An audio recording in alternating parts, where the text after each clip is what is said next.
alguns passos aí para a ideia de mudar o seu mindset financeiro, né, os seus pensamentos financeiros. O primeiro, criar consciência financeira. Quanto que você ganha? Quanto que você gasta? Se você não tem uma ideia mais ou menos quanto você gasta, o ideal é você realmente anotar tudo, que seja num caderno ou que seja numa planilha Excel. Se você tem cartão de crédito, hoje você pode ver na fatura, é simples, é questão de somar e subtrair. Você soma, você ganha um salário de 5 mil líquido, sei lá, gasto quanto? Eu gasto isso com transporte, isso com comida, isso com aluguel. Segundo, você foca nos benefícios futuros, você define as metas, como eu falei no início, e mais ou menos estipula quanto que eu vou guardar.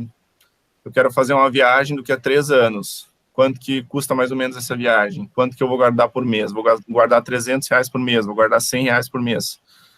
Para fazer essa viagem, eu vou ter, em 3 anos, eu vou ter tanto para fazer essa viagem. Busque conhecimento. Isso aí é o principal. Se você quer começar e se aventurar, que seja na Bolsa de Valores ou que seja em qualquer outro investimentos de renda fixa, como depois eu vou comentar um pouquinho também, que são seguros, né, não são arriscados como a Bolsa de Valores. Daí, como eu comentei antes, né, você trabalha 44 horas por semana para ganhar o dinheiro, e você não usa 30 minutos da sua semana para como aprender a geri-lo, ou como aprender a preservar ele da melhor forma, para que ele possa te gerar frutos, né, para que você plante lá a sementinha, ela vai crescendo devagarzinho, para te gerar frutos no futuro. Cuidado com o histórico familiar, né, principalmente com as crenças limitantes que eu coloquei, com os amigos, com parentes que você escuta aí. Como é que quem quer muito dinheiro é ganancioso, esse tipo de crença que eu coloquei no slide anterior. Tem cuidado, né, muito com o que você escuta, com o que você acredita. Se você quer dar o primeiro passo, você tem que focar e mudar, assim, não dar a bola porque os outros estão falando, e realmente estudar ali e tentar guardar o seu dinheiro. E depois que você já passou por todos esses passos, você tiver começado, você tem que exercitar a sua disciplina. Se você definiu lá que você vai investir R$100 por mês, você vai investir R$100 por mês. Todo mês, separar aquele dinheirinho lá, que é da sua viagem, que é do seu imóvel, seu imóvel futuro, do seu carro. Pode passar, professora. Arthur, deixa eu só fazer uma consideração aqui. Eu fui fazer uma palestra, eu acho que foi ano de 2019, em uma multinacional aqui em Curitiba, sobre planejamento financeiro. E lá na palestra eu falava o seguinte: se pague primeiro. Porque, assim, principalmente, a gente tem o hábito de pegar nosso dinheiro, que assim foi suado, a gente trabalhou o mês inteiro para ter aquele salário, e depois a gente sai pagando a outro aluguel, internet, energia, comprando roupa, comida, enfim.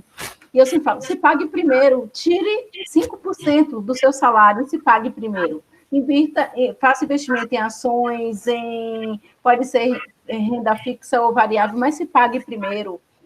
No próximo mês, se desafie, guarde 10% desse dinheiro e se pague primeiro. E eu sempre recomendo que o ideal é você guardar 20% do que você ganha. Então, assim, a gente tem manias de estar pagando aos outros. E a gente se pague primeiro. Todo mês, como o Arthur falou aí, se planeje, exercite esse hábito. Tire 100, 200, 300 reais do seu salário e se pague primeiro. E depois você vai pagar os outros, construa seu futuro, porque às vezes a gente tem mania, o 13º aí, e aí, na verdade, foi numa época de 13º que eu dei essa palestra. Eu falei, gente, o 13º, faça um esforço e guarde todo o seu 13º. E aí teve pessoas que falaram, eu já gastei a primeira parcela, e assim, eu já gastei o meu, o segundo já está comprometido. comprometido. E aí eu falei assim, gente, a gente tem que fazer uma programação, um planejamento. Por exemplo, eu estava até conversando com o Arthur, que a gente sempre troca as ideias sobre investimento. Falei, Arthur, eu quero guardar meu 13º e minhas férias e aplicar tudo em ações.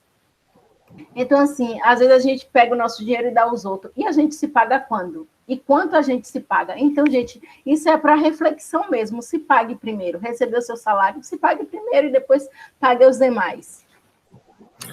É verdade, Cris. Eu quando eu recebo o meu salário, eu primeiro eu tiro lá, já boto, faço uma transferência para a corretora, e aí depois eu me viro com o que sobra ali. Então, na verdade, na verdade, sim, eu faço isso, a ideia, né, é pensar primeiro em mim, e o que sobrar depois eu vejo ali para pagar as contas. Que tu tinha falado dos 20% até, claro, isso tu falou aí pode ser o ideal, mas assim, se você não consegue começar com 20%, comece com 5%, comece com 1%, mas comece.